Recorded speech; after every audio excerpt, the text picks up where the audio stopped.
बंदो गुरुपद कंज कृपा सिंधु नर रूप हरि महामोह तम पुंज जासु वचन रवि करने कर।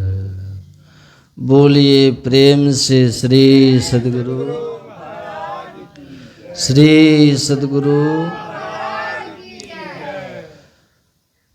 परमाराध्य परम पूज्य सद्गुरु महाराज जी के पावन युगल पाद पद्मों में नमन। परम आदरणीय हमारे गायक मंडली लोग, धर्मानुरागनी माताओं एवं धर्मशिला बहन,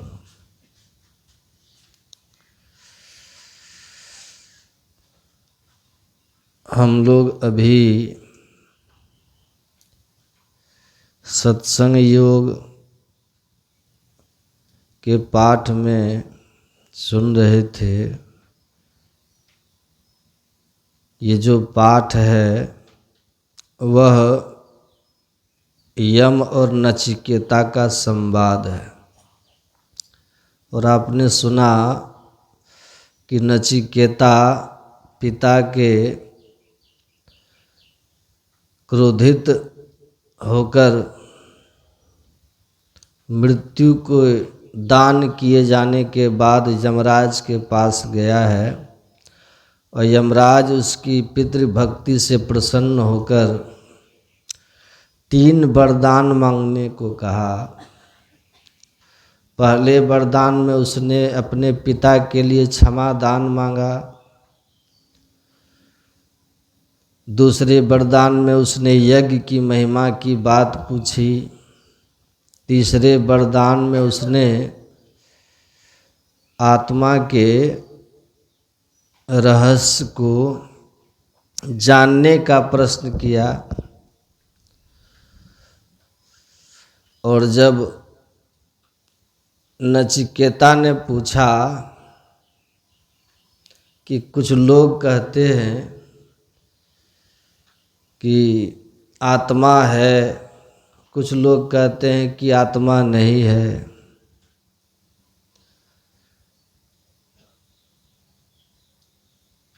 आत्मा है, मैं आत्मा हूँ, तो जन्म और मरण का जो ये चक्र है, इस चक्र से मुक्ति का क्या उपाय है? हे यमराज, जब मनुष्य अपने शरीर का त्याग करता है,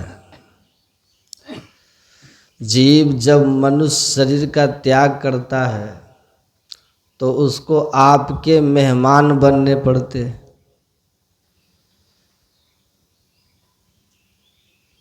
आप उसको शुभ अशुभ कर्मों का फल देते, स्वर्ग नरक के रूप में, और फिर उसका पुनर्जन्म होता है कर्मानुसार विभिन्न योनियों में। और इस जीव को बहुत दुख होता है। तो आप मुझे वरदान के रूप में यही ज्ञान दीजिए कि आत्मा क्या है और किस तरह वह आपके चक्र से मुक्त हो पाए,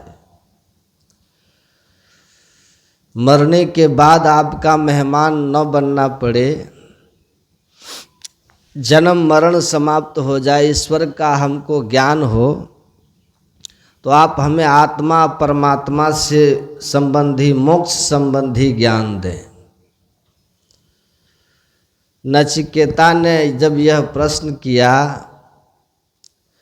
तो यमराज ने कहा कि बहुत गूढ़ प्रश्न है, बहुत गंभीर प्रश्न है, यह समझना और समझाना भी बहुत कठिन है, इसलिए तुम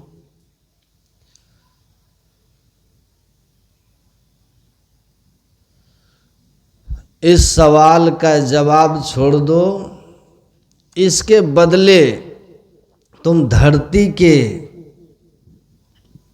पर जितना आयु चाहो मांग लो, जितना बड़ा राज्य चाहिए मांग लो, जितना धन वैभव चाहिए मांग लो। तो नचिकेता ने कहा, आयु कितनी भी लंबी हो एक दिन खत्म हो जाएगी। 100 के जगह 1000 वर्ष, लाख वर्ष मांग लो तो भी तो खत्म हो जाएगी। धन कितना भी मांग लें उसको भी एक दिन छोड़ के जाना पड़ेगा। कितने भी बड़े राज्य का हम राजा हो जाएं, राज्य भी हमको त्यागना पड़ेगा। और अंत में आपने सुना ही कल, कहे कबीर अंत की बारी, हाथ झाड़ी जो चला जुआरी। तो अंत में फिर वही हाथ होगा, इसलिए हमें नहीं चाहिए। तो कहा तो स्वर्ग की आयु मांग लो, जिस स्वर्ग में रहना चाहो। 7 तरह के स्वर्गों की चर्चा है पुराणों में, जिसमें सबसे ऊंचा वैकुंठ को बताया गया। तो आपको जो स्वर्ग चाहिए मांग लो, जितना दिन स्वर्ग में रहना हो मांग लो। लेकिन कल आपने सुना था कि आखिर कितना भी लंबा दिन हो स्वर्ग में, पुण्य छीन होगा तो फिर स्वर्ग को त्यागना पड़ेगा। इसलिए कहा नहीं चाहिए स्वर्ग, मुझे स्वर्ग नहीं चाहिए। केवल और केवल मुझे आत्मा का रहस्य बताइए, जन्म मरण का, इससे मुक्ति का उपाय बताइए।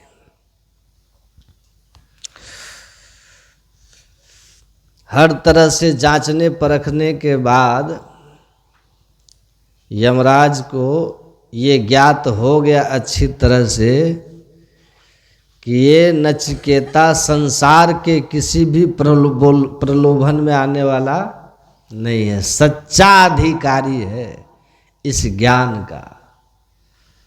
तो यमराज ने कहा कि हे नचिकेता सुनो, संसार उत्पत्ति विनाशशील है। संसार उत्पन्न हुआ है और संसार का नाश होगा, लेकिन इस संसार को बनाने वाले कौन है? उसको हम परमात्मा कहते हैं। और जो परमात्मा है, संसार का जो निर्माता है, वह परमात्मा इस संसार में रहते हुए भी संसार के बनने बिगड़ने से उस पर कोई भी असर नहीं होता। संसार बनता है, बिगड़ता है, परमात्मा में कोई फर्क नहीं पड़ता। वह सर्वव्यापक है, वो सब में समाया हुआ है, सब जगह है, अनादि है, अनंत है, महत तत्व से भी ऊपर है, ध्रुव है, निश्चल है, जिसका कोई और छोर नहीं। आप आकाश का कोई अंत नहीं बता सकते कि आकाश कहाँ तक खत्म होगा। इसलिए गुरु महाराज जी कहते हैं, प्रभु जी व्यापक जनु गगन रहा है। आकाश में बादल आते हैं, वर्षा होती है, फिर बादल समाप्त हो जाते हैं। बादलों का आना और जाना, बनना बिगड़ना कहाँ होता है? आकाश में होता है। लेकिन आकाश उससे बिल्कुल निर्लिप्त है, आकाश पर कोई फर्क नहीं पड़ता। वैसे ही संसार का बनना बिगड़ना परमात्मा में होता है। परमात्मा उसी को आत्म तत्व कहते हैं, उसका न जन्म होता है न मृत्यु होती है। ऐसे जन्म और मरण से रहित परे अनादि अनंत ध्रुव निश्चल तत्व को जान लेने पर ही जीव मृत्यु के मुंह से छूट जाता है। कहा तब महाराज हमें आप उसको जानने का उपाय बताइए। वह परमात्मा जो सब जगह है, सब में है, किस तरह से है? कहते हैं मेहंदी में लाली, मेहंदी में लाली दूध घीव में, अब फूल में बास समान, और सब में व्यापक सब ते न्यारा, सब घट एक ही राम। एको देव सर्वभूतेषु गूढ़ सर्वव्यापी सर्वभूतांतरात्मा कर्माध्यक्ष सर्वभूतादिवासो साक्षी चेतो केवलो निर्गुणश्च। वह एक ही सब में समाया हुआ है। तो मेहंदी में लाली की तरह है। मेहंदी के पत्ते को आप देखते हैं वो हरा हरा होता है, लेकिन उस पत्ते के कण कण में लाली छिपी होती है। दूध के कण कण में घी छिपा होता है, पर घी नजर नहीं आता, लाली नजर नहीं आती। फूल नजर आता है, सुबास उसके अंदर की नजर नहीं आती। उसी तरह सब में व्यापक सब ते न्यारा, सब में है और सबसे अलग भी है। एक ही राम, एक ही परमात्मा। ऐसा नहीं कि हाथी का अलग परमात्मा है तो कुत्ता में अलग परमात्मा है, आदमी में अलग परमात्मा है, देवता में अलग परमात्मा है। ऐसा नहीं, परमात्मा अलग अलग नहीं है, सब में वो एक ही एक है। आप पढ़िएगा शंकराचार्य का, जगत गुरु शंकराचार्य साधना में अभी पूर्णता को प्राप्त नहीं किए थे। शंकराचार्य की जीवनी में है वो पुस्तक। काशी गए थे गंगा स्नान करके, काशी की गली बड़ी तंग है, बड़ी छोटी छोटी गलियां हैं काशी में। 2-2, 3-3 किलोमीटर तक आप एक स्कूटर इधर से ले जाएं तो दूसरा स्कूटर लेके आ रहा है, तो एक को रुक करके तिरछा होना पड़ेगा। कई ऐसी गलियां हैं काशी में, मैं रहा हूँ। तो शंकराचार्य स्नान करके गंगा घाट से आ रहे थे, इधर से एक डोम 2-3 कुत्ता को रस्सी से बांध करके जा रहा था। अब ऐसे शंकराचार्य उधर से गंगा स्नान करके आ रहे थे। शंकराचार्य जी कहते हैं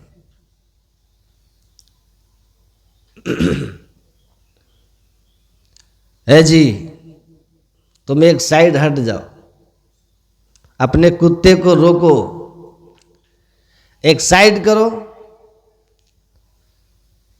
कहा क्यों? कहा मैं गंगा स्नान करके आ रहा हूं, मैं पूजन अर्चन करने जा रहा हूं, स्पर्श हो जाएगा तुम में या कुत्ते में तो हम तो अपवित्र हो जाएंगे। उस डोम ने कहा, किसको कह रहे, किसको कह रहे हटने के लिए? किसमें सटने से अपवित्र हो जाएंगे आप? कहा सुनिए, क्षितिजल पावक गगन समीरा, पंच रचित यह अधम शरीरा। आकाश, हवा और अग्नि, जल, मिट्टी, इन 5 तत्वों से आपका शरीर बना है, डोम कह रहा है। और इन्हीं 5 तत्वों से मेरा शरीर बना है, इन्हीं 5 तत्वों से कुत्ते का भी शरीर बना है। तो मिट्टी में मिट्टी सटे, हवा में हवा सटे, पानी में पानी, अग्नि में अग्नि, इसमें अपवित्रता और पवित्रता की क्या बात है? जिस चीज से आपका शरीर बना उसी से तो मेरा बना है। उसी से तो कुत्ते का शरीर बना है। तो शरीर भाव में तो हम तीनों बराबर हैं भाई। और अगर आत्मा को कह रहे हैं हटने के लिए तो आत्मदृष्टि,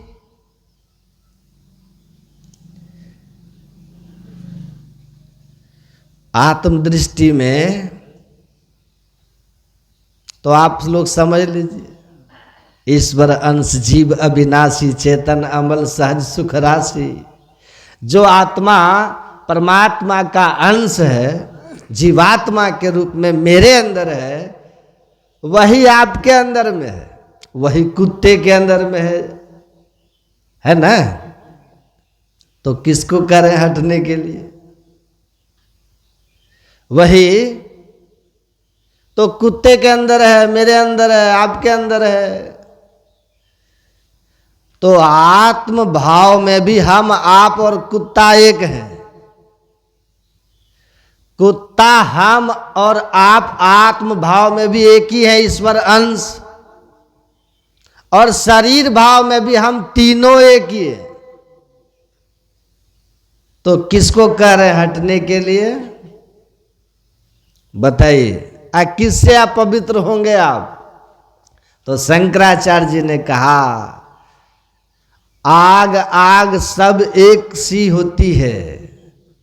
ध्यान से सुनिएगा। लेकिन शमशान की आग, चिता की आग और मंदिर का दीपक की आग, दोनों क्या समान है? मंदिर के दीपक को प्रणाम करते हैं, चिता की आग को पवित्र मानते हैं। उसी तरह तुम्हारा और हमारा शरीर में अंतर है। तुम्हारा डोम का शरीर है, ये कुत्ते का शरीर है, ये ब्राह्मण का शरीर है। तो वो डोम भी काशी का डोम था। उसने कहा, वाह आपका ज्ञान तो कमाल है। अगला सवाल उसने पूछा, महाराज आप ये बताइए कि दीपक, मंदिर के दीपक को ला करके चिता जलाया जा सकता है कि नहीं? मंदिर के दीपक से चिता जला सकते हैं कि नहीं जला सकते हैं? कहा जला सकते हैं। दीपक की आग पर हाथ रखेंगे तो हाथ जलेगा कि नहीं जलेगा? कहा जल जाएगा। और कहा कि चिता की आग से मंदिर का दीपक जल जाएगा कि नहीं जल जाएगा? मंदिर का दिया चिता की आग से भी जलेगी। और चिता की आग तो जलाती ही है, दीपक भी की जो आग है वो भी जला ही देगी। जलाने का गुण धर्म दोनों में है। चिता की अग्नि का भी गुण धर्म यही है। प्रकाश का क्या गुण है? अग्नि का क्या गुण है? प्रकाश देना। जब आग आप जलाते हैं तो प्रकाश हो जाता है कि नहीं? प्रकाश देना। दाहक शक्ति, जला देना। प्रकाश देता है, जला देता है। आसपास खड़े होंगे तो गर्मी लगती है। ये आग का गुण धर्म है। ये आग कहीं भी होगा, ये तीन गुण उसमें रहेंगे ही रहेंगे। तो चिता की अग्नि और दीपक की अग्नि में समान गुण धर्म है। दीपक की आग पर भी हाथ रख देंगे तो जल जाएगा। दीपक के आग से भी घर में आग लगाया जा सकता है, शरीर में भी आग लगाया जा सकता है। इसीलिए गुण और धर्म अग्नि का, वो चाहे चिता वाला हो चाहे दीपक वाला हो, वो हमेशा एक सा रहता, एक सा रहता है। कहा तुम्हारा तात्पर्य क्या है? कहा मेरा तात्पर्य यही है महाराज कि जब तक मनुष्य की दृष्टि चिता पर रहेगी और मंदिर पर रहेगा, चिता और मंदिर पर आप जब तक आपकी दृष्टि रहेगी तब तक आप द्वैत में रहोगे। द्वैत में रहोगे, भेद दृष्टि होगी। और जिनके पास भेद दृष्टि है, कहा कि भेद दृष्टि से क्या होता है? नरकम वृषधारुणम, वो नरक का ही अधिकारी होता है, नरक का अधिकारी होगा। तब गुरु महाराज जी क्या कहते हैं? द्वैत प्रपंच के सागर बूढ़ो सहो दुख भारी। जब आपके अंदर द्वैत दृष्टि है, भेद दृष्टि है, तो भेद दृष्टि नरक की दृष्टि है, नरक ले जाने वाली दृष्टि है, संसार में दुख का कारण है। इसलिए भेद नहीं करना चाहिए। तो शंकराचार्य कहते हैं, शंकराचार्य एकदम से झपट के उनके पैर छूने के लिए बढ़े तो पीछे हट गया वो डोम। कहा आप सन्यासी हैं और मैं गृहस्थ हूं, आप मुझे प्रणाम ना करें। शंकराचार्य जी कहते हैं कि ये ज्ञान, जिस ज्ञान को, जिस भेद को समझने के लिए मुझे कहाँ कहाँ भटकना पड़ा, फिर भी मैं नहीं समझा, उस भेद को आपने बड़ी सहजता से समझा दिया, बड़ी सहजता से समझा दिया आपने। गुरु नाम है ज्ञान का, ये दुर्लभ ज्ञान मुझे आपसे मिला है, इसीलिए मैं आपको प्रणाम कर रहा हूं। कहानी की यही सच्चाई है। कहीं कहीं आपको मिलेगा कि कहते हैं कि भगवान शिव ही चंडाल के रूप में आए थे उसको ये ज्ञान देने। लेकिन काशी के डोम की विद्वत्ता की महिमा सब लोग जानते हैं। आज भी स्वामी काशिकानंद जी महाराज काशी के सबसे बड़े विद्वान हैं, जाति के डोम ही है। और वो बोलते हैं कि मेरे प्रवचन को, उनके प्रवचन में भीड़ कम होती है, जैसे यहाँ है ना। तो किसी ने उनसे कहा कि आपके यहाँ श्रोताओं की कमी है महाराज, दूसरों के यहाँ श्रोता बहुत आते हैं। बोलते हैं ना आप लोग भी। एक नया मत चला है ना अभी, मुर्गा मांस खाओ और भोला बाबा को जगाओ, दारू पियो और जगाओ। हमको भी ये मिल गया। कहा कि इतनी पुरानी आपकी संस्था है महाराज, 113वां महाधिवेशन ही हो रहा है आप लोगों का प्रयागराज में। तब देखिए इस गांव में कितना सत्संगी है बगरी में। हम अभी अभी आए हैं, 5-7 साल में हमारा 500-600 सत्संगी है। बोलिए कौन बड़ा? हम बोले एकदम तुम सही कह रहा है, बहुत सही कह रहा है। अरंड समझते हैं? अरंड एक पौधा होता है, उसमें लगता है ना तेल उल निकलता है। हम बोले अरंड का जो लकड़ी है वो 1 कुंटल और चंदन 1 किलो, बताओ कौन विशेष? चंदन 1 किलो है, अरंड की लकड़ी 1 कुंटल है, बताओ कौन विशेष? किसकी कीमत अधिक है, किसकी महिमा अधिक है, बताओ। तो चंदन 1 किलो खरीदोगे तो 5 कुंटल अरंड भी नहीं, 50 कुंटल हो जाएगा। कौन पूछता है उसको पूछता कौन है? तो हम बोले बताओ, भीड़ तंत्र जो है ना, वो चुनाव में भीड़ से फैसला होता है कि किधर भीड़ अधिक है। 51 मूर्ख भी एक तरफ हो जाएंगे ना तो 49 विद्वान के मत का कोई अर्थ नहीं होता है राजनीति में। लेकिन धर्म जो है ना, ये बहुमत से नहीं चलता। धर्म बहुमत से नहीं चलता, धर्म तो ग्रंथ से चलता है, धर्म तो ज्ञान से चलता है। तो कौन से धर्म ग्रंथ से तुम्हारा भाई मत चला, बताओ तो कौन से धर्म ग्रंथ से? तो चुप हो गए।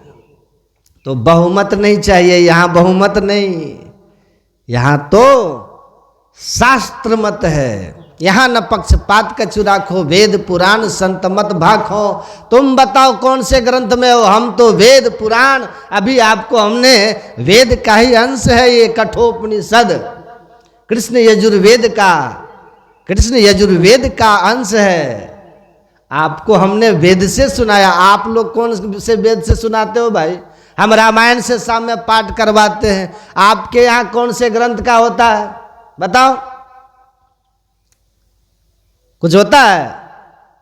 तो एक परंपरा है, चल गया, सस्ता सौदा है, नहीं सस्ता हे एकरा में कुछ लागे छे, खा पियो जे आत्मा मांगे छे, सब ठीक छे।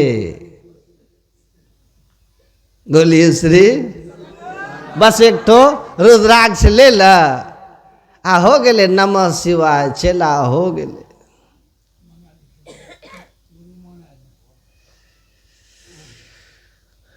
तो चल गया है एक आदमी, जानते हैं अंधे थे, आंख के, बेचारे को आंख नहीं थी, समझे? तो सब गांव में कहता रे अनरा, रे सूरदास, तो बड़ा दुख होता था उसको, अकेले हम अंधा है, सब अंधरा अंधा, हमको सूरदास कहता है।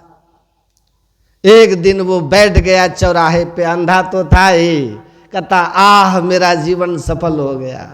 कहा क्या हो गया, क्या? अरे आह आनंदे आनंद, आनंदे आनंद, जो इच्छे सोई फल पावे, आनंदे आनंद, आनंदे आनंद, जो चाहो सो मिले। क्या हो गया, क्या हो? क्या? परमात्मा का साक्षात दर्शन हो रहा है, साक्षात दर्शन हो रहा है। कहा कि हमको भी कराओ दर्शन। एक आदमी गया, कहा बाबा हमको भी कराइए ना, हम भी भगवान का दर्शन। दौड़ के आप लोग जाते हैं ना, फलवा मानी लेल के नी, ओकरो बेटा रो नौकरी होले आ साई रो पेंशन शुरू, तो हूँ मानी ले न शिव गुरु, तोरो सब शुरू हो जेतो। दौड़ के जाते ना, कहा हमको दिखा दीजिए, हमको भी भगवान का दर्शन। बस हो गया। कहा ईश्वर हमको दिख रहे हैं, जो चाहो सो मिलेगा, आनंद आनंद। कहा हमको भी महाराज जल्दी ईश्वर दर्शन कराइए, हमको भी बहुत कुछ मांगना है, पाना है, मिलाइए हमको भी।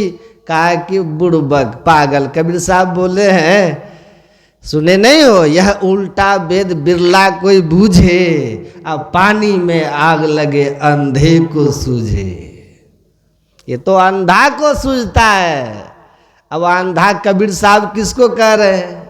आंख बंद करिए, बंद कराए पलक पट को, कहे बाहर में तुम मत भटको। बाहर का पट बंद कर, अंतर का पट खोल। बाहर का आंख बंद करके अंतर की आंख ध्यान युक्ति से खोलना है, न कि आंख फोड़ना है, अंधा हो जाना है। का अंधे को सूझे, हमारी तरह अंधा बनो तब दिखेगा। कहा कि अंधा तो हाँ, कहा भगवान हमको दिखने लग जाए, इससे बढ़िया क्या है? जो चाहेंगे वही बन जाएंगे, प्रधानमंत्री, राष्ट्रपति, छोड़िए झंझट। आंख फोड़ लेता है, आंख में सुइया डाल करके फोड़ दिया। उसके बाद फोड़ लिया, बड़ा कष्ट हुआ। उसके बाद कथक महाराज कहाँ भगवान दिख रहे हैं? कहीं कोई भगवान नहीं दिख रहा, हमारा तो जो दिखता था वो भी खत्म हो गया। कहा मूर्ख कहीं का, आंख फोड़ने से भगवान दिखते हैं? आंख फोड़ने से कहीं भगवान दिखते हैं? तो कहा आप हमारा आंख फोड़वा दिए। कहा कि हमको सब अकेले अंधा कहता था, इसलिए तुम्हारा भी फोड़वा दिए। अब हमको अकेले कोई नहीं न कहेगा। तो कहा तब हम क्या करें? अंधा हो गया, हम क्या करें? कहा तुम भी चेला मुड़ो, दूसरे का आंख फोड़ो। तुम दूसरे का फोड़ो, हम तो मुड़े तुमसे, अब तुम दूसरे को मुड़ो। चेला बनते गुरु बनने का अधिकार हो जाता है वहां, देखते हैं ना। तो परमात्मा का जो ज्ञान है शास्त्र से चलता है धर्म। कोई भी चीज है तो शास्त्र में है ना, है कि नहीं? आप मान लीजिए मैं सत्यनारायण पूजा घर में कोई कराता है, तो सत्यनारायण व्रत की कथा भविष्य पुराण में लिखा है।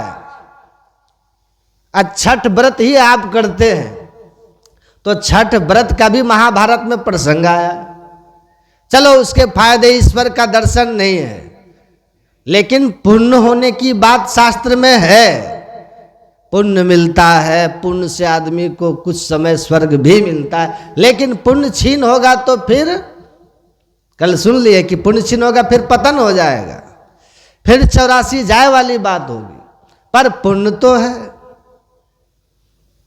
पाप तो नहीं है। मुक्ति भले नहीं होती तो नरक भी तो नहीं है। लेकिन ये जो आप लोग करते हैं वो कौन से ग्रंथ से है? जागा जागा महादेव, ये कौन से ग्रंथ में? तो बिना ग्रंथ के तो जो ज्ञान है परमात्मा का, ये वेद का पाठ हुआ था, नचिकेता यमराज का संवाद का संसार नहीं चाहिए, कुछ भी नहीं चाहिए, आप हमें मुक्ति का मार्ग बताइए। परमात्मा के संबंध में उन्होंने कह दिया कि परमात्मा जो शरीर में है, शरीर अलग अलग है लेकिन शरीर के अंदर जो है वह अविनाशी तत्व एक ही है। शरीरम शरीरेश्वर नवस्थे स्वस्थितम महानतम विभुमात्मानं मत्वा धीरो न सोचती। जो नाशवान शरीर संसार में रहते हुए अविनाशी है, नित्य है, सर्वव्यापक अनंत है, ऐसे परम तत्व को, परमात्मा को, आत्म तत्व को जान लेने पर मनुष्य जन्म मरण के चक्र से छूट जाता है, सारे दुख से मुक्त हो जाता है। जब उसने इस तरह से कहा, शरीर नहीं शरीर में रहने वाला, शंकराचार्य को कहा ना कि शरीर भी सबका एक, आत्मा भी सबकी एक, लेकिन शरीर का उत्पत्ति होता है और शरीर का नाश होता है। आत्मा का न जन्म होता है न आत्मा की मृत्यु होती है। वो तो अजर अमर अविनाशी है। वसांस जीर्णानि यथा विहाय नवानि गृह्णाति नरोपराणि तथा शरीरानि विहाय जीर्णान्यानि संयाति नवानि देहि। कहा जैसे इस वस्त्र को आपने पहना, फिर इसको खोल देंगे, पुराना होगा, फट जाएगा, फिर दूसरा वस्त्र पहन लेते हैं, उसी तरह शरीर वस्त्र की तरह, शरीर वस्त्र की तरह है। आत्मा शरीर को बदलती है लेकिन मरती नहीं है। तो आपको याद है अब तक कितने वस्त्र पहने हैं, कौन कौन से रंग के, नहीं बता सकते आप, बचपन से अभी तक। तो जब से सृष्टि है तब से आप आत्मा के रूप में हम लोग इस संसार में जीव रूप में हैं, तो हमें कैसे याद रहेगा कि हम कितने शरीर को बनाए और छोड़ दिए। तो कहते हैं इसको जान लो, तुम शरीर नहीं हो, शरीर ही हो, और शरीर नाश होगा, तुम्हारा नाश नहीं होगा। तुम जो हो उसको पहचान लो।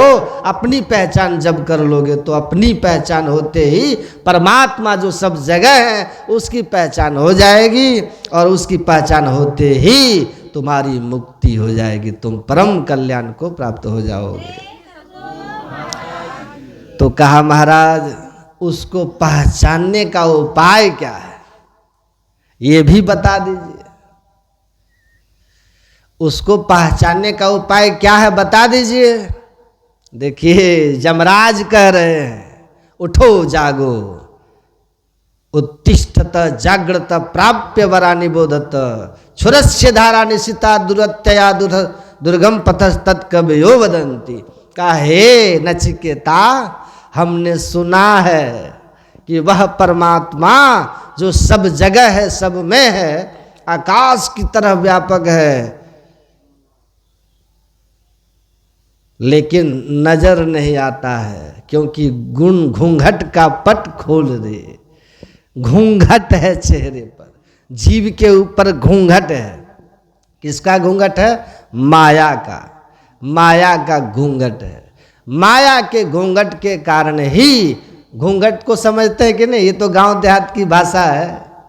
माता लोग जो चेहरे पर लेती हैं, तो उस घूंघट को जब तक चेहरे पर रखेगी तो कॉपी मिलेंगे, दिखेगा चेहरा, पति देव सामने भी हो तब भी नहीं दिखेंगे जब तक कि घूंघट नहीं हटा लोगी।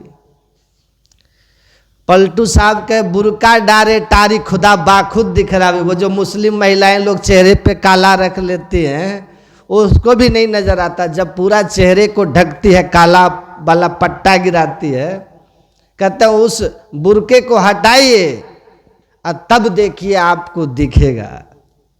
तो आँख, जो जिस आँख से परमात्मा नजर आते हैं, इस आँख से तो हवा भी नजर नहीं आती है। हवा देख पाएगी इस आँख से? तो परमात्मा जो हवा से भी सूक्ष्म है, वो कैसे इस आँख से नजर आएंगे विचारो? तो परमात्मा को कैसे देखोगे? परमात्मा को देखने वाली आँख ये नहीं है। परमात्मा जिस नजर से नजर आते हैं उसको आत्मदृष्टि कहते हैं। आत्मदृष्टि, तो आत्मदृष्टि से परमात्मा का दर्शन होता है। वो आत्मदृष्टि अभी हमारी माया के पर्दे के कारण बंधा हुआ है, या कहिए आप स्वयं अपने ऊपर पर्दा जो रखे हैं, इसीलिए आप न अपने को पहचानते हैं न परमात्मा को। इस शरीर में वस्त्र है तो हम सब शरीर देख पा रहे हैं अपना शरीर, वस्त्र के कारण।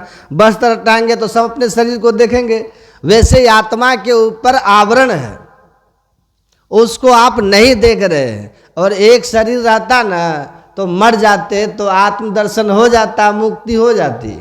लेकिन एक शरीर ही नहीं है।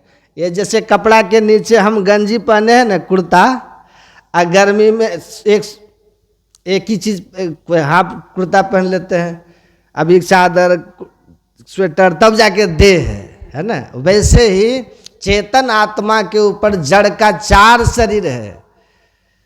मरते समय जो आराम से, ये जो साधारण मृत्यु हम लोग की होती है, तो एक कपड़ा खोल करके हम उतार दिए, बाकी 3 जड़ का आवरण के साथ चेतन निकल जाता है। इसलिए 3 जड़ आवरण रहने के कारण फिर पुनर्जन्म हो जाता है। आम की गुठली को आप अगर आम खा लिए, गुठली जमीन में फेंकिए तो गाछ फिर हो जाएगा। वैसे ही गाछ आ जाता है, फिर नया शरीर आ जाता है। संत लोग कहते हैं कि सब को हटा दो, चारों शरीर को।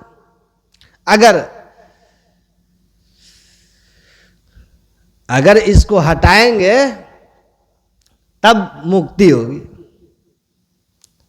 तब फिर पुनर्जन्म नहीं होगा। ये 3 शरीर लेके जाते हैं। बोलिए श्री सद्गुरु। सुन रहे हैं कि नहीं? श्रद्धा से सुनिएगा। श्रद्धा है तो कल्याण है, श्रद्धा होना चाहिए। तो मैं क्या कह रहा था कि देखिए, संत लोग कहते हैं कि आम का गुठली, आम खाया गुठली फेंके गाछ हो जाएगा, लेकिन गुठली को भी 2 भाग कर दीजिए तब होगा? तब होगा? नहीं होगा। एक ऋषि थे, अपने पुत्र को कहा कि बरगद का एक फल लेके आओ, छोटा सा फल होता ना, उसको कहा तोड़ो। तोड़ा, उसमें पूछा क्या है? कहा कि इसमें बीज है। कहा बीज को तोड़ो, तो बीज को तोड़ा तो उसमें 2 दाल थी, दोनों दाल अलग हो गया। दोनों दाल अलग हो गया तो पूछा कि अब बताओ उसके बीच में क्या है? कहा कुछ नहीं। कहा कि जब बीच में कुछ नहीं है तो फिर दोनों दाल को अलग अलग लगाओ तो लगेगा? चना का 2 भाग करके, मूंग का 2 भाग करके जो दाल है उसको अलग अलग लगाइएगा तो लगेगा? तो दोनों के बीच में जिसको तुम कह रहे हो वो कुछ नहीं है, वही सब कुछ है। वही सब कुछ है, बस तुमको नजर नहीं आ रहा है। नजर नहीं आ रहा है। अनाज है, गेहूं है, मक्का है, खेत में डालते हैं, उसके अंदर पौधा आता है, उसको थोड़ा गर्म कर देते हैं, भूंज देते हैं, फिर डालेंगे खेत में तो कीड़े पड़ जाएंगे, फसल नहीं होगा। तो वो जो गर्म करने के बाद उसमें जो खत्म हो गया ना, वही चेतन है। वो समाप्त, वो निकल गया उससे। अब उसमें कोई उपाय नहीं है पौधा होने का। इस शरीर से अंतर साधन करके जब निकलते हैं तो एक ही शरीर से नहीं निकलते हैं। जीव के ऊपर जितने भी स्थूल सूक्ष्म कारण महाकारण के 4 शरीर है भीतर भीतर, वो आपको नजर नहीं आते, वो सूक्ष्म शरीर इस दृष्टि से नजर नहीं आती। अंतर साधन करके जिस महापुरुष को अंतर दृष्टि, दिव्य दृष्टि हो जाती है, वो देखने लगता है कि सूक्ष्म शरीर निकल के जा रहा है, उसको नजर आता है। हमारे साथ एक महात्मा जी जा रहे थे, हमको बोले कि यहाँ प्रेत रहता है, प्रेत। हम बोले धप, एक तो रात का समय, ऊपर से प्रेत बोलते हैं, कोनो अच्छा बात बोलिए ना। बांस के झाड़ के पास वो रुके थे लघु शंका करने के लिए, तो कहते हो यहाँ काहे रोक दिए, यहाँ प्रेत रहता है। तो हम बोले हाँ प्रेत रहता है, फालतू बात करते हैं, बेमतलब वाला बात मत कीजिए, भूत प्रेत। तो हमको बोलते हैं हाँ बाबा प्रेत रहता है यहाँ। तो बोला ना, तो हम बोले कि किधर है प्रेत बताइए तो बोलते हैं कि इस बांस में नहीं, इस बांस में है। अब वो जैसे बोला ना कि इस बांस में है, पूरा बांस हिला के वो प्रेत बता दिया कि हाँ हम है, पूरा बांस हिला दिया। तो हम बोले कि देखिए उसको कुछ था ना, कुछ विद्या उनके पास हमसे विशेष थी, जिससे उन्होंने कहा कि इसमें नहीं इसमें है। अब वो पूरा एकदम से बांस हिलाया कि हाँ हम है जी। हाँ, हम बोले कि ये बदमाश आदमी होगा, पहले मर करके भूत बना है, इसीलिए निडर है, प्रेतों में निडर है।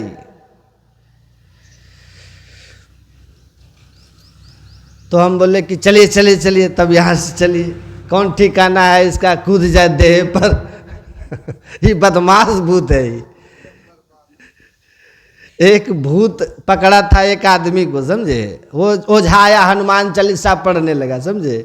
संत नगर है ना कुप्पा घाट के बगल में, आ करके आगे हनुमान चालीसा पढ़िए, भूत भाग जाएगा भाग जाएगा।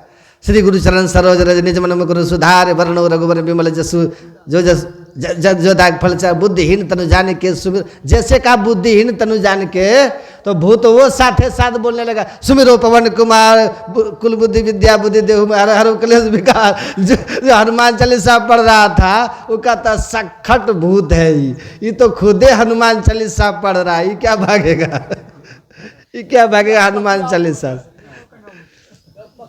सखट भूत है। तो भूत भी हनुमान चालीसा पढ़ने लगता है, तो वही बात है। तो अब सबके पास ये विद्या नहीं है, उनको थी, उनको नजर थी, परखते थे, वो परख लिया, कहा कि यहाँ मत रोकिए, यहाँ प्रेत स्थल है।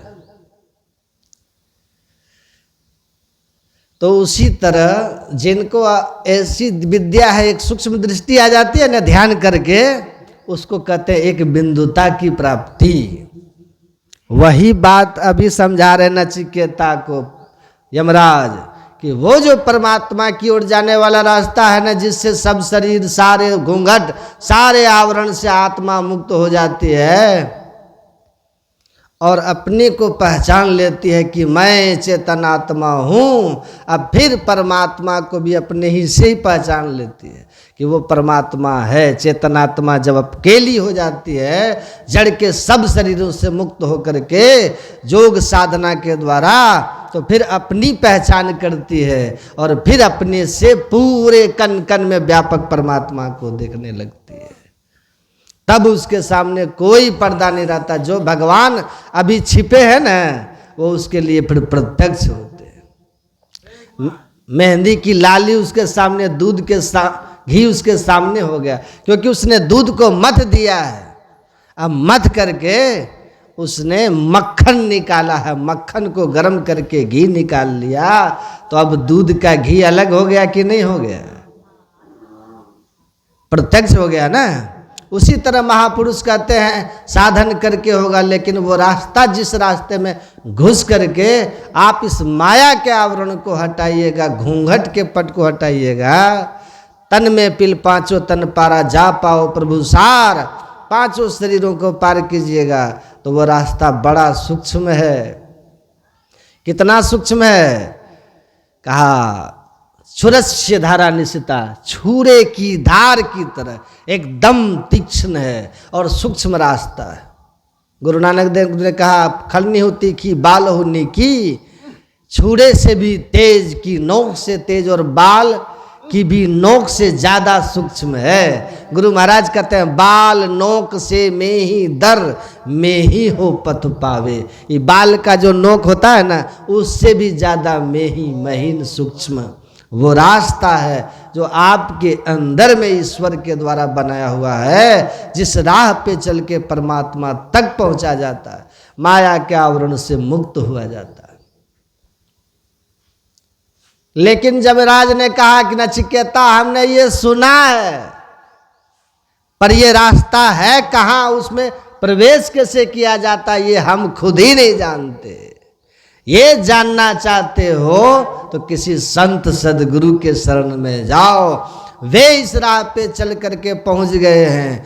अभी सुने ना, बिंदया संतन की में ही जानना इस राह को, हुआ नहीं होता नहीं वह होनारा है नहीं। जब तक इस संत सदगुरु के पास नहीं जाओगे, वो इस रास्ते को नहीं बता सकता। यमराज ने कहा हम नहीं जानते, सुने हैं कि सूक्ष्म रास्ता है, मनुष्य के शरीर में ही है, बताते सदगुरु है, वह सूक्ष्म राह कहाँ है। इसलिए जाओ। अगर तुम समझते हो कि आँख कान नाक जीभ त्वचा इंद्रियों के द्वारा तुम परमात्मा को परख लोगे, तो ऐसा नहीं हो सकता है, क्योंकि इंद्रियां बहिर्मुख है। आँख से जो देखते वो रूप है, वो नाशवान जगत है। आँखों से ती जो देखिए सो तो आलम फना है रे।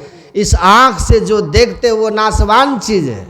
जो भी बताइए क्या रहने वाला है, जो आँख देखती है सब एक दिन चले जाएंगे। जेरा जाएंगे हम जानी, राज करनते राजा जय है, रूप करनते रानी, चांदो जय है, सूरजो जय है हवा और पानी, जेरा जाएंगे हम जानी। कहते एक दिन ये सब चले जाएंगे, सब का नाश हो जाएगा। कान से जो सुनते हो सो तो जैसे कहानी है रे, इस बोलते को जो उलटी देखे सोई आरिफ सोई ज्ञानी है रे। यारी कहे हम तहकीक बूझ देखा, बाकी सब नादानी है रे। कहते हैं बाहर जो भी देख रहे हो, सुन रहे हो, वो छू रहे हो, सब माया है, सब माया मय दर्शन परसन। ये सब माया है, सब बदलने वाले, नाश होने वाले। इस बोलते को जो उलटी देखे, बोल कौन रहा है, बोलता है ब्रह्म राम प्यारा। बोलने वाला परमात्मा का अंश है, राम का प्यारा है।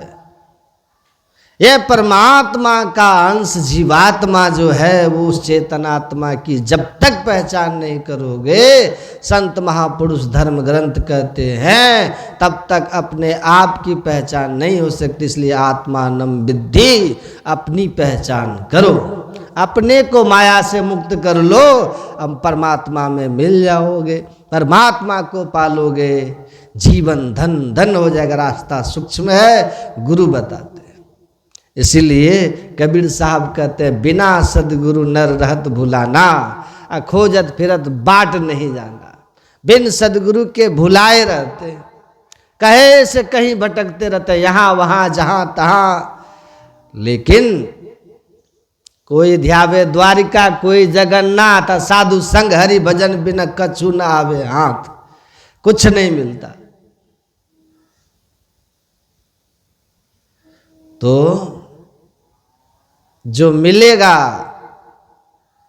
वह संतों की कृपा से अंतर साधन करके मिलेगा, अंतर की दृष्टि खोल के मिलेगा, उस सूक्ष्म मार्ग में प्रवेश करके मिलेगा।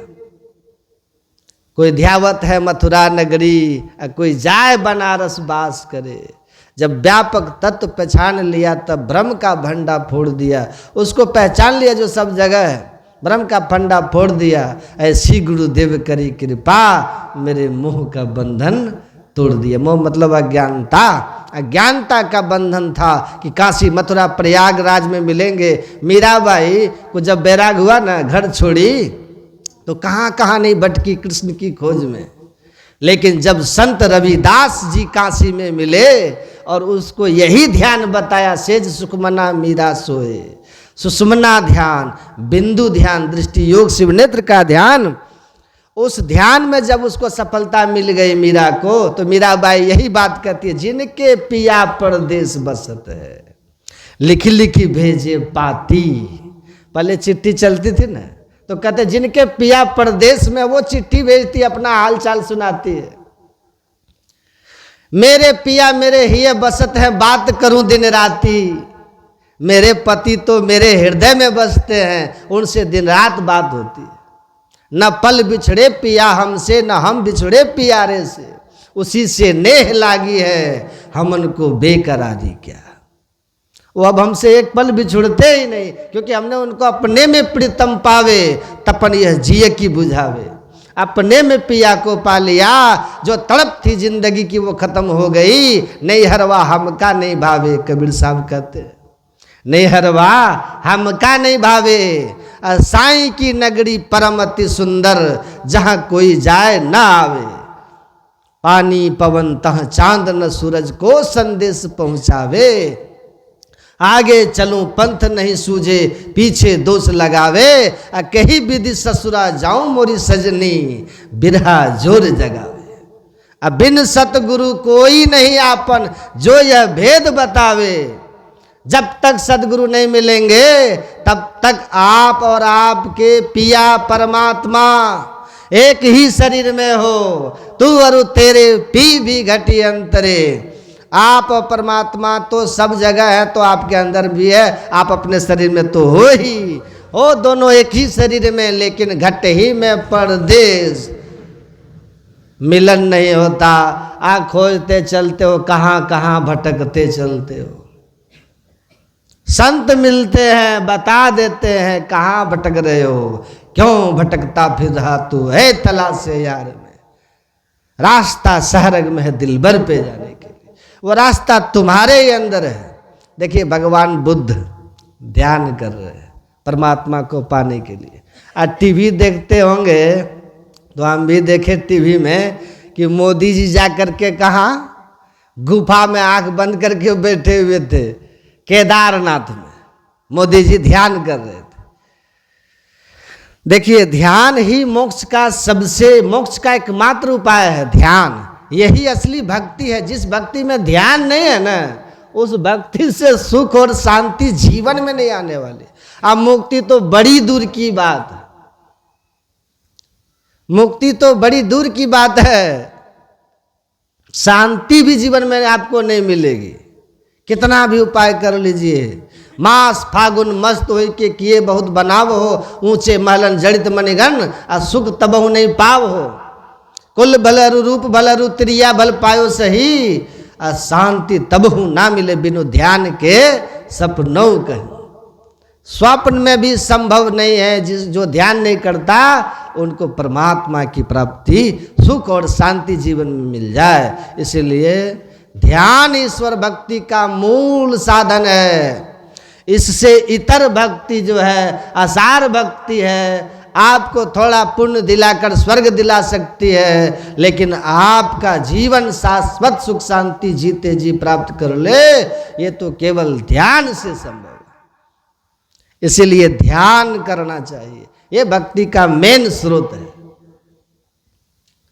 तो मीराबाई को भी मिले रविदास जैसे संत तो बता दिया कि भाई आप बैठिए, अब बाहर मत भटकिए, सीधे सुखमन बिंदु को गहवाया बाबा। देवी ने सूक्ष्म मार्ग का पता बताया। कैसे तुम्हारे शरीर में सूक्ष्म मार्ग है, सदगुरु मिलते हैं तो बता देते। सदगुरु मिलया संशय छूटे, घर में होए प्रकाशी, लोभ और मोह सब ही छूटे, गावे मीरा दासी। सदगुरु मिलया संशय छूटे। सदगुरु मिलते हैं तो यही भटकन छुड़ाते हैं। काशी प्रयाग की बात नहीं करके कहते हैं कि अपने अंदर में खोजो, निज तन में खोज सज्जन, बाहर न खोजना। काहे रे बन खोजन जाई, सर्व निवासी सदा लेपा, तो ही संग समाई। अपने में खोजने का तरीका युक्ति बताते हैं, साधना बताते हैं। सदगुरु मिले, सदगुरु मिलेंगे तब।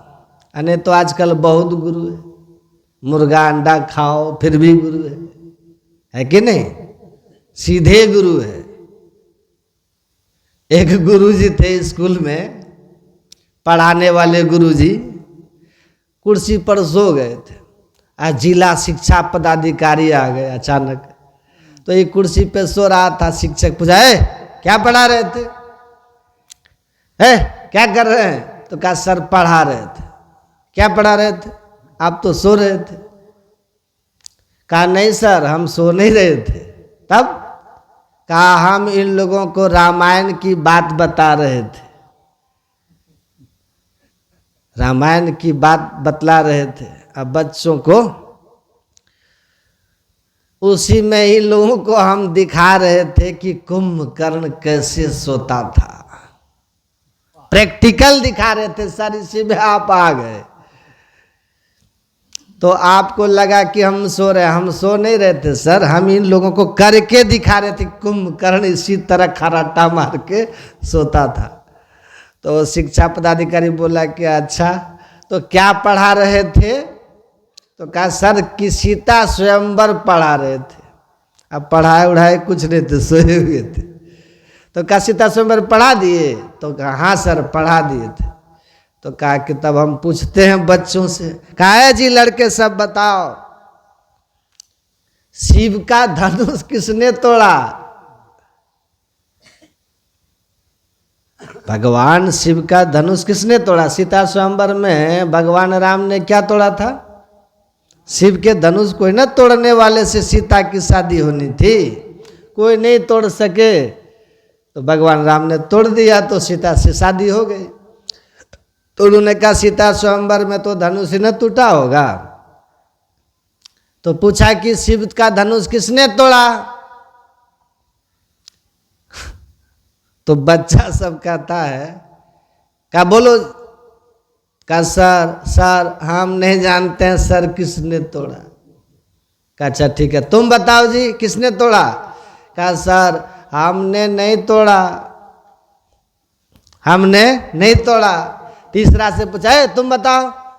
कहा सर हम तो सर आज ही स्कूल आए हैं, 2 दिन से बुखार लगा हुआ था, हम आए ही नहीं सर, तो हम ना तोड़े हैं ना हम जानते हैं कि किसने तोड़ा। सुन के जवाब शिक्षा पदाधिकारी का तो दिमाग गर्म हो गया। कहा कि क्या शिक्षक हैं आप, क्या पढ़ाते हैं आप, क्या अनुशासन है आपका, यही आप शिक्षा देते हैं सबको? हम पूछ रहे शिव का धनुष किसने तोड़ा? तो कहता हमने नहीं तोड़ा, तो हम आए ही नहीं थे, तो हम जानते ही नहीं है, हमने नहीं तोड़ा, हमने नहीं तोड़ा। ये क्या उत्तर है? ये क्या पढ़ाते हैं आप? किसने तोड़ा?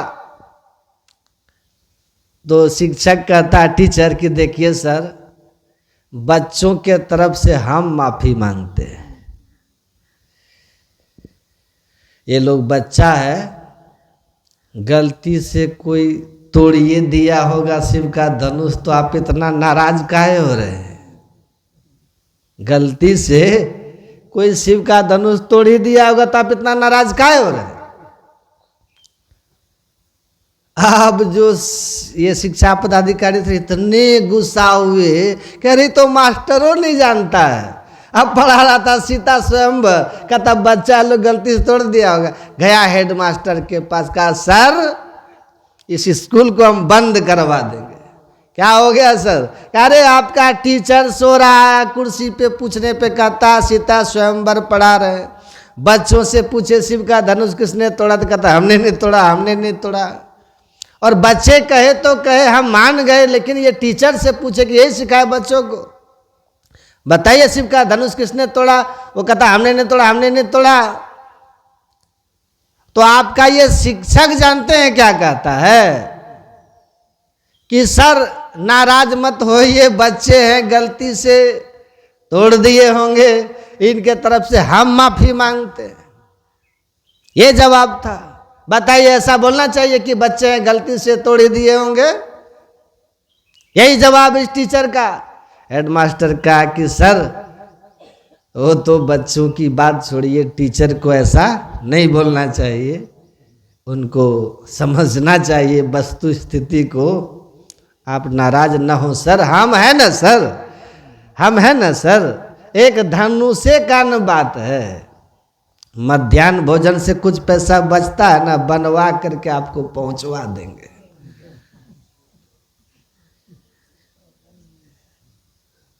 बनवा करके उसके बाद जो शिक्षा पदाधिकारी भागे उस स्कूल से निकल के, जब तक रहे घूम के फिर नहीं गए।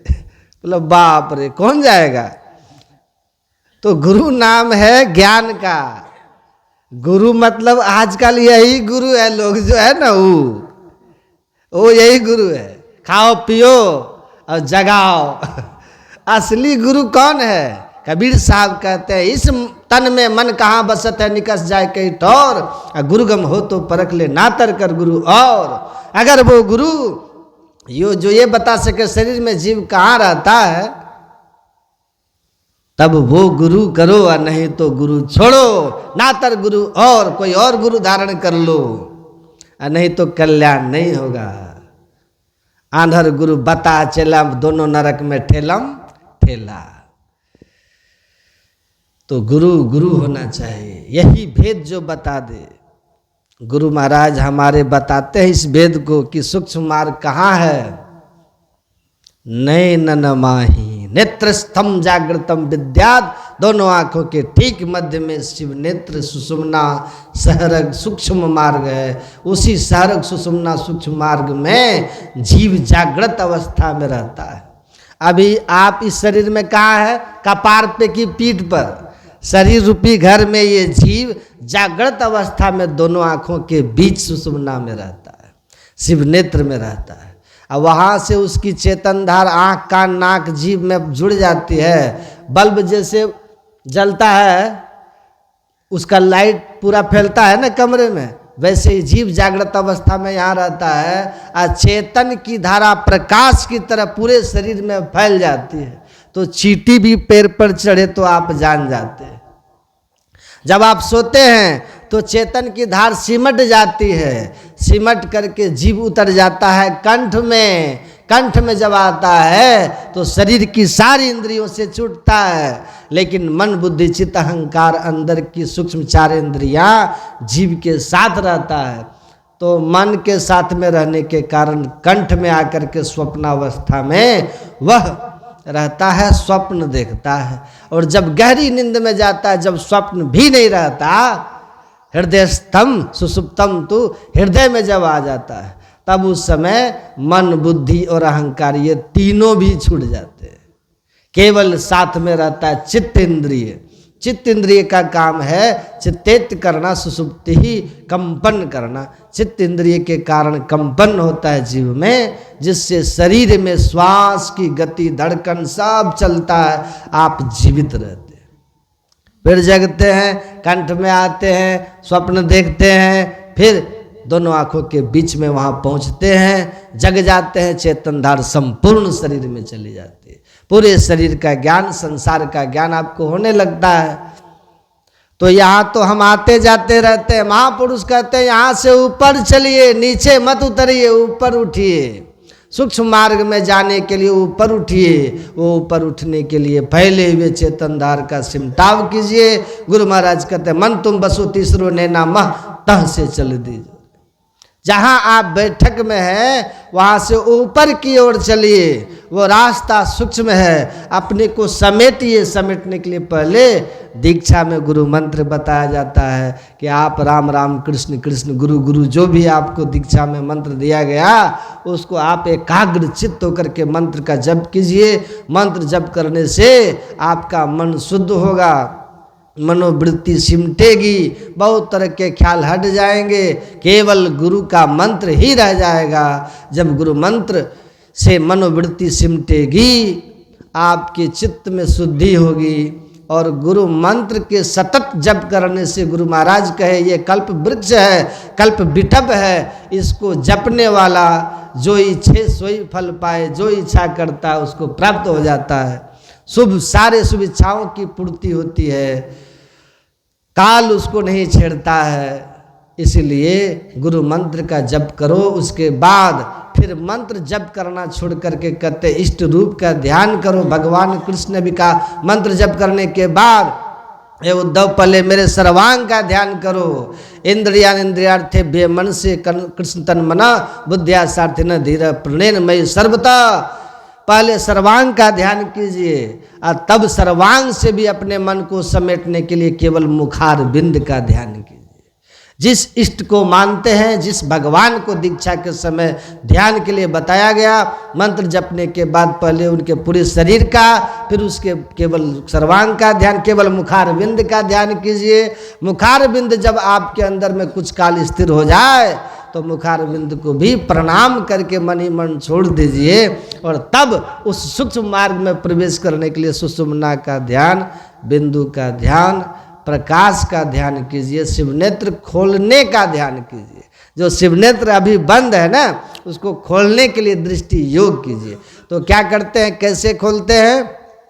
तो इस शरीर में जो बिंदु नाद महालिंगम शिव शक्ति निकेतनम देहम शिवालयम प्रोक्तम, शरीर में जो शिव शक्ति है, उस शिव शक्ति के दर्शन करने के लिए, उसको पाने के लिए इस शिवनेत्र को खोलना पड़ता है। उसके लिए शिवनेत्र खोलने की युक्ति है, वो युक्ति दृष्टि योग कहलाती है। दीक्षा में बताते हैं कि किस तरह बाईं दाएं दृष्टि धारों को आपस में मिला दीजिए। ये दृष्टि से चेतन की धार निकलती है ना, वो जहाँ तक जाती है वहाँ तक का दृश्य देखती है। लेकिन जब दोनों दृष्टि को जोड़ दीजिएगा तो बल्ब का नेगेटिव पॉजिटिव तार जोड़ते हैं ना बैटरी का, तो बल्ब जलता है।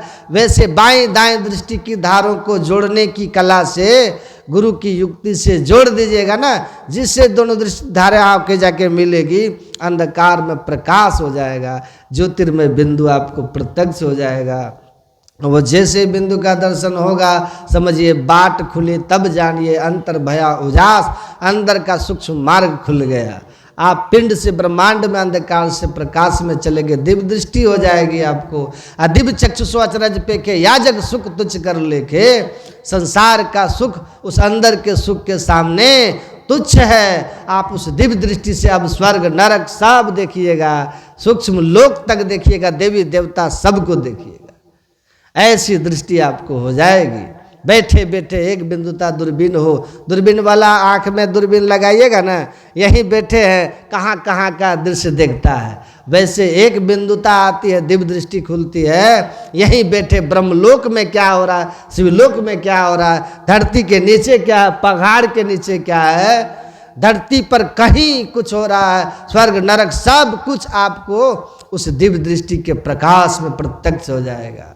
और तब उस सूक्ष्म मार्ग में प्रवेश करने के बाद परमात्मा की धुन सुनाई देने लगती है, आवाज़ सुनाई देती, ईश्वरीय आवाज़ घट घट में होता आप ही। उसको सुनने की युक्ति सीख करके कौन सा शब्द सुनना है उसको पकड़ते हैं। वो शब्द में चुंबक का गुण है, जैसे चुंबक लोहे को अपनी ओर खींचता है, वैसे ईश्वर की ओर से आ रही पुकार जीव को अपनी ओर खींचता है। खींचते खींचते माया के सब मंडल, सब शरीर, जीते जी स्थूल सूक्ष्म कारण महाकारण चारों जड़ शरीर को पार होकर के अपनी पहचान होती है कि मैं ऐसा हूँ, ये हूँ मैं आत्मा। जो बोलता है ब्रह्म राम प्यारा, इस शरीर के अंदर बोलने वाला मैं कैसा हूँ, अपने को पहचान लीजिएगा। अब फिर तब परमात्मा को पहचान जाइएगा। अब फिर नदी समुद्र में मिल करके जैसे नदी सागर हो जाती है, वैसे ये जीव फिर अपने मूल घर परमात्मा में जाके मिल करके एक मेघ हो जाता है। हम प्रभु प्रभु हम एक ही हुई, द्वंद्व द्वैत रहे नहीं कोई। इस तरह से बैठ के कीजिए, ये बहुत आसान काम है। जिनके खान पान शुद्ध है, खान पान को पवित्र रखिए, क्योंकि शरीर हमारा बहुत सात्विक है, मंदिर है ना, ये मंदिर की तरह शरीर को पवित्र बनाइए और युक्ति ले करके दीक्षा लेके नियमित अभ्यास कीजिए, तो संसार भी गुरु की कृपा से, ईश्वर की कृपा से आपका संसार का काम भी सब सहज बनते चला जाएगा। आपके आंतरिक, आपके अंदर शांति विराजेगी और धीरे धीरे आप साधना में अग्रसर बढ़ के मोक्ष पा लीजिएगा। सबसे बड़ा फल इस ध्यान साधना का यही है कि कबीर साहब कहते हैं, भगवान कृष्ण भी कहते हैं, कबीर साहब भी कहते हैं, भक्ति बीज बिन से नहीं। भगवान कृष्ण ने कहा, नेहा विक्रम नास्वस्ति प्रत्यवायो न विद्यते।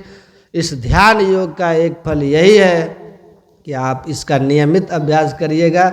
भले इस जन्म में परमात्मा तक नहीं पहुंच पाइएगा, तो आप शरीर त्यागिएगा ना, तो कहाँ जाइएगा, कहाँ स्वर्ग जाइएगा, बहुत विशाल स्वर्ग सुख भोगिएगा। फिर आपका जन्म जब होगा किसी पवित्र श्रीमताम गेहे या योगी कुल में, योगी नाम कुलेन च, या किसी महान योगी के घर में आपका जन्म होगा और वहाँ से फिर पूर्व के संस्कार आपको भक्ति में जोड़ देगा, जहाँ से बढ़ते बढ़ते आप मोक्ष को प्राप्त कर लीजिएगा। बोलिए प्रेम से दीजिए को भजन गाए।